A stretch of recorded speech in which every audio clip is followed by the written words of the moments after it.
ఇది పార్వతీ సమేత పరమేశ్వర దేవాలయం. వేల సంవత్సరాల చరిత్ర కలిగి నాడు వెంగి క్షేత్రంగాను నేడు పెదవేగిగాను పిలువబడే గ్రామంలోనిది.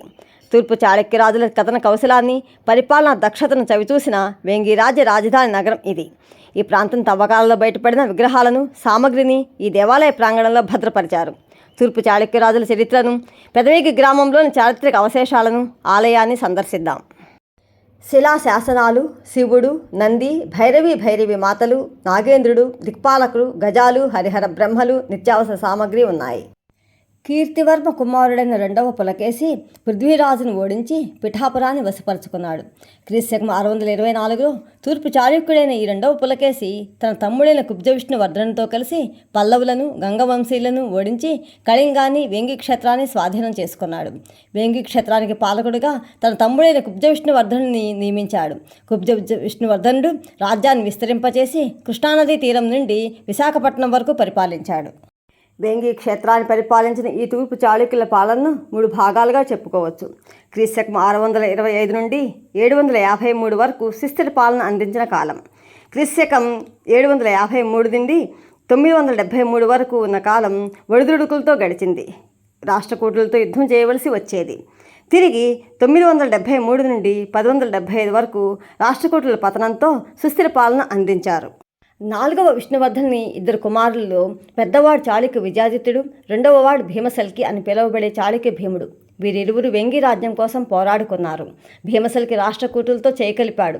చాళుక్య విజయాదిత్యుడు వారిని ఓడించి వేంగి రాజ్యాన్ని స్వాధీనం చేసుకున్నాడు. చాళుక్య విజయాదిత్యుడు 12 సంవత్సరాలు దండయాత్రలు చేసి 108 యుద్ధాలు చేసి తన రాజ్యాన్ని విస్తరింపచేసుకున్నాడు. క్రీస్తు 806 నుండి 846 వరకు సుస్థిర పాలన అందించాడు. ఇతడిని సమర కర్కసుడిగా, నరేంద్ర మగరాజుగా, చాళుక్యార్జునుడిగా పిలుస్తారు. యుద్ధాల్లో జనహింస జరిగిందనే పాపభీతితో 108 శివాలయాలు, 108 చెరువులు తవ్వించాడు. అందులో కొన్ని శివాలయాలు, చెరువులు సాక్ష్యంగా నేటికి నిలుస్తున్నాయి. ఇది నాటి సూర్య దేవాలయం. పడమటి ముఖంగా శివాలయం ఉంటే తూర్పు ముఖంగా సూర్యుని ఆలయం ఉంది. ఇందులోని సూర్య విగ్రహాన్ని శివాలయంలో భద్రపరిచారు. శిథిలమైన ప్రాంతమే అయినా శివాలయానికి దగ్గరగా సూర్యుని ఆలయం, దాన్ని ఆనుకొని చెరువు అలనాటి వైదిక సంప్రదాయానికి ప్రత్యక్ష నిదర్శనాలుగా ఉన్నాయి. ఇది శిథిలమైన బౌద్ధారామం.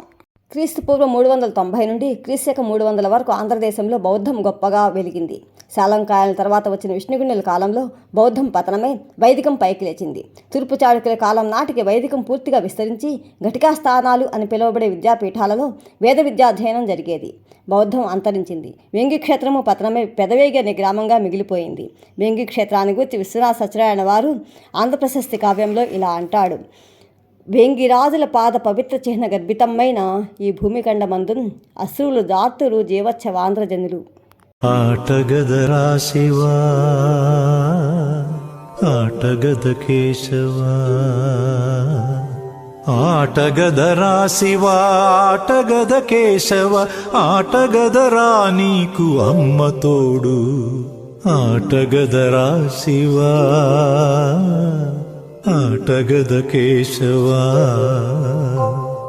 ఆటగద జననాలు, ఆటగద మరణాలు, మధ్యలో ప్రణయాలు ఆట నీకు. ఆటగద సొంతాలు, ఆటగద పంతాలు, ఆటగద సొంతాలు, ఆటగద పంతాలు, ఆటగద అంతాలు ఆట నీకు. ఆటగదరా శివా,